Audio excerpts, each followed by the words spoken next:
Olá, sejam bem-vindos ao meu canal.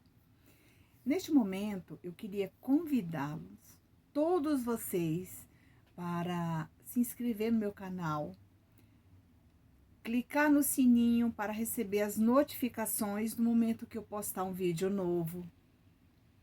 E convidar também para assistir essa playlist que eu estou gravando para vocês sobre o meu livro Autobiografia. Lembrando que as cartas não param de chegar, eu vou, sempre que posso, eu vou escrevendo as cartas, porque afinal de contas o telefone toca de lá para cá. E neste vídeo, eu queria contar um pouquinho para vocês como acontece as cartas que eu psicografo, ou seja, que eu escrevo ou que eu digito aqui no computador. Na verdade, em desdobramento, no momento que eu estou dormindo, a equipe espiritual me leva para encontrar, para esse reencontro com os espíritos que estão preparados para escrever para os seus familiares. É feita uma reunião com esses espíritos e em desdobramento eu converso com eles e escuto, Na verdade, eu escuto todo o relato do espírito. E quando, ao retornar do desdobramento, ou seja, do sono físico, a equipe espiritual conversa comigo, é identificado aquele espírito, ele se identifica, fala sobre sua família, e no horário estabelecido eu escrevo a carta ou o recado, se assim for permitido. É assim que acontece o trabalho das cartas, psicografadas de forma mecânica, porque afinal de contas, tanto faz em desdobramento ou presencial. Porque em desdobramento é porque eu trabalho online. Eu faço um trabalho totalmente online. Então, assim que eu estou preparada, a própria equipe espiritual me leva para o plano espiritual. Eu, no momento que eu estou ali, no momento do sono físico, à noite. Então, por volta de 3h30, 4 horas da manhã, eu sou acordada e eu fico naquele estado de vigília, como se estivesse em desdobramento consciente, ouvindo o relato do espírito. Me é passado todo o ambiente, eu posso descrevê-los também. Mas isso não precisa ser colocado na carta, tá? Por quê? Porque senão não teríamos tempo para escrever tantas cartas. Então é isso. Para você que tem curiosidade de saber como acontece o meu trabalho, eu estou contando um pouquinho aqui da minha autobiografia, e para você que ainda não conhece o trabalho da médium Nancy Souza, acontece dessa maneira. Presencial, eu escrevo junto com você. Ali na hora, eu posso escrever a sua carta se tiver permitido também. Então, aqui na primeira parte do meu livro, eu falei um pouco sobre o prefácio. Aqui eu falo um pouco sobre o meu nascimento até os 15 anos de idade. Eu vou falar um pouquinho aqui sobre essa parte desse primeiro capítulo. Recordo-me de que no nosso lar era estilo um casarão à moda antiga, com muitos cômodos, sala espaçosa, portas grandes de madeira, saleta menor para servir o café da manhã e o almoço, sala grande onde servia o jantar às 18 horas.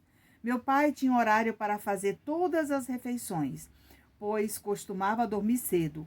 Após o programa A Voz do Brasil, fazia parte do seu cotidiano ouvir sentado na calçada todas as noites junto aos vizinhos. Veja bem, a nossa casa era uma casa enorme, uma casa grande, tinha um quintal enorme, cheio de fruteiras. Eu conto isso aqui no livro, tá? Então, veja bem, quando eu estava escrevendo a minha autobiografia, me foi recordado tudo isso. Então, você que está aí assistindo às nossas lives, os nossos vídeos, e essa nova playlist falando sobre a minha história e sobre o meu livro, e se você tiver interesse e quiser adquirir os nossos livros, me segue aí nas redes sociais, no meu Instagram, tem a minha lojinha aí no Instagram, você pode verificar e pode me mandar um direct e adquirir o meu livro, que eu envio para todo o Brasil. E aqui, os desafios na minha terra natal. Apesar de criança, lembro-me das inúmeras dificuldades pelas quais passamos com a falta d'água. Precisei muitas vezes carregar água na cabeça numa lata de 18 litros, pois falta d'água era constante. Então, veja bem, às vezes a gente lembra, né? Eu carreguei muita lata d'água na cabeça, porque na minha região faltava água na torneira, né? E quando a chuva era escassa, os riachos secavam e a gente, não sei se vocês conhecem, aquelas cacimbas que eles cavavam o chão para minar a água. Então, eu carregava meio-dia em ponto, que era o horário de almoço, e era o horário que as pessoas diminuíam, né, a frequência lá no riacho para buscar água. Então, eu sou desse tempo que eu carregava a lata d'água na cabeça. Veja bem, tudo isso eu conto aqui na minha obra. As dificuldades não pararam por aí. Lavar roupa com pouca água era impossível. A única solução era caminhar algumas léguas até um riacho distante, acompanhada de senhoras vizinhas com trouxa de roupa na cabeça.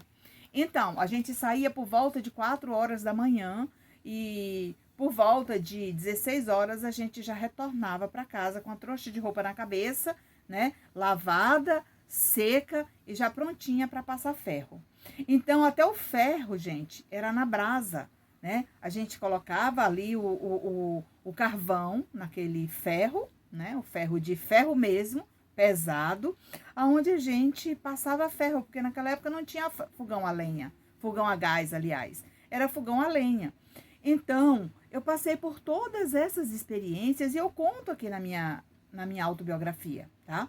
Vale a pena você adquirir a minha obra para conseguir entender e identificar também a sua dificuldade aí do outro lado.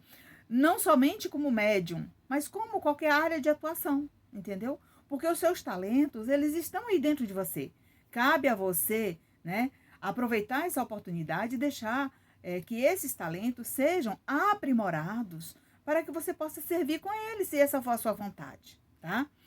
Então, esses desafios na minha terra foi o capítulo 2, e aqui a minha infância. Na infância, em nossa casa, todos os dias, às 6 horas da manhã, recebíamos a visita de um irmão que já fazia parte da família, para cortar lenha, acender o fogo e tomar café conosco. Irmão bondoso, paciente, trabalhador rural, homem de bom coração. Ele se chamava Júlio. Então, o Júlio, meus irmãos, chegava realmente nesse horário. Ele acendia o fogo lá no fogão da nossa casa. Ele fazia o café, nos ajudava a fazer um cuscuz, instalar um ovo, ir lá no ninho das galinhas pegar. Então, esse trabalho eu participei, eu era criança, né? Entendeu? E eu me recordo, o Júlio era um senhor negro, alto, não, ele não tinha preguiça para nada, só vivia sorrindo. Eu não conhecia a família, eu só conheci ele, né? Não me recordo dele ter formado uma família, de ter tido filho, parece que não teve. Mas foi um senhor bondoso que trabalhava junto com meu pai, né? Após tomar o café da manhã, ele ia trabalhar na roça, voltava para almoçar conosco e no final da tarde retornava para nos ajudar novamente. Um irmão humilde de quem sinto muita saudade. Então, nesse momento aqui, eu recordava desse irmão. De manhã cedo eu via ele pegar o machado, cortava a lenha, né? Às vezes estava chovendo e ele guardava a lenha ali num cantinho para não molhar, para a gente fazer a comida. Uma pessoa boa demais da conta, né? Hoje está no plano espiritual e eu já recebi carta dele, já recebi notícia dele. O Jerônimo me trouxe notícia desse irmão, assim como notícias de meus pais, notícias da minha família, e que aqui ao longo do tempo a gente vai falando sobre esse assunto. E aqui, meu pai em busca de melhoras. Veja bem, meu pai, ele foi um alfaiate de mão cheia, daqueles que trabalhava com a modelagem. Ele preparava assim uma roupa, na verdade, ele fazia um paletó, um conjunto de terno para aquelas pessoas, principalmente os prefeitos, quando era eleito na cidade, lá na nossa cidade no interior da Bahia, Riachão das Neves. Ele preparava, né, aquele terno bacana, costurava, era todo na modelagem, todo impecável. O vinco que ele fazia, né, todo muito bem feito, era muito difícil de modificar, né? Então, ele tinha essas mãos de fada, era uma pessoa dedicada no seu ateliê. Então, por isso, eu também trouxe muitos talentos, porque a minha família já vem de muitos talentos. Meu pai era um costureiro de mão cheia, a minha mãe era uma bordadeira. Então, eu acho que isso já vem ali no nosso processo reencarnatório. E na medida do possível, meus irmãos, eu vou aqui falando com vocês sobre essa nova playlist, contando sobre a minha história e sobre o meu livro, a minha autobiografia. Então, eu gostaria de contar, né, com o apoio de vocês, porque afinal de contas, esta obra, ela foi construída, né, com as campanhas, ela foi realizado esse sonho com as campanhas que eu fiz também aqui na internet. E eu conto com o seu apoio para adquirir a nossa obra, para que você tire também as suas dúvidas e entenda que as minhas dúvidas também podem pode ser as suas hoje, né? Se dedicando a esse trabalho, descobrindo aí os seus talentos para buscar aprimorar esses seus conhecimentos, estudando, né, as obras direcionadas à sua capacitação para trabalhar para o bem. Se você gostou desse vídeo, curte, comente, compartilhe. Não deixe de se inscrever no meu canal, deixar o seu like, né? Deixe a sua mensagem, deixe a sua pergunta, que eu vou estar respondendo aqui também através de um vídeo que eu vou fazer para responder o seu questionamento, tá? E até o nosso próximo encontro. E fiquem na paz do Mestre Jesus.